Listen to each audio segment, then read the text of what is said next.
ഇതെന്ത് ജ്യൂസാണ് മനസ്സിലായോ? നല്ല അവക്കാഡോ സ്മൂത്തിയാണ് കേട്ടോ. അടിപൊളി ടേസ്റ്റാണ്. ഇതിനൊരു സംതിങ് സ്പെഷ്യലാണ്. കാരണം എന്താ വെച്ചാൽ ഇത് നമ്മുടെ വീട്ടിലുണ്ടായ അവക്കാഡോ വെച്ച് നമ്മളുണ്ടാക്കിയ ജ്യൂസാണ്. ഇതാണ് ഞങ്ങളുടെ വീട്ടിലെ അവക്കാഡോ ട്രീ. ഒരുപാട് കാലത്തിന് ശേഷം നമ്മുടെ അവക്കാഡോ ഫ്ലവർ ചെയ്തു.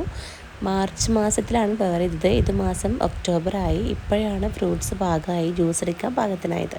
ഇതിൻ്റെ പിന്നിൽ വലിയൊരു കഥ ഉണ്ട്. ഇത് ബഡ് ചെയ്ത ട്രീ ഒന്നുമല്ല. നമ്മൾ കടയിൽ നിന്ന് വാങ്ങുന്ന സാധാ ബട്ടറിൻ്റെ സീഡ് എടുത്തിട്ട് ഉമ്മ പാകിയിട്ട് അത് മുളച്ചുണ്ടായ ട്രീ ആണ്.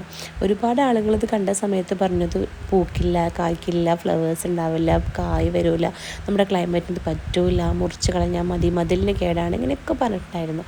മുറിക്കാൻ വരെ ഞങ്ങൾ ഒരുങ്ങിയതാണ്. എന്നിട്ട് അത് കഴിഞ്ഞ സമയത്ത് ഞാൻ ഒരു ദിവസം ബാൽക്കണി ഇരുന്ന സമയത്താണ് ഫ്രൂട്ട്സിൻ്റെ മുകളിൽ ഇത് എന്ത് ചെയ്യുന്നത് നല്ല ചെറിയ ചെറിയ പൂക്കൾ ഇങ്ങനെ കണ്ടത്.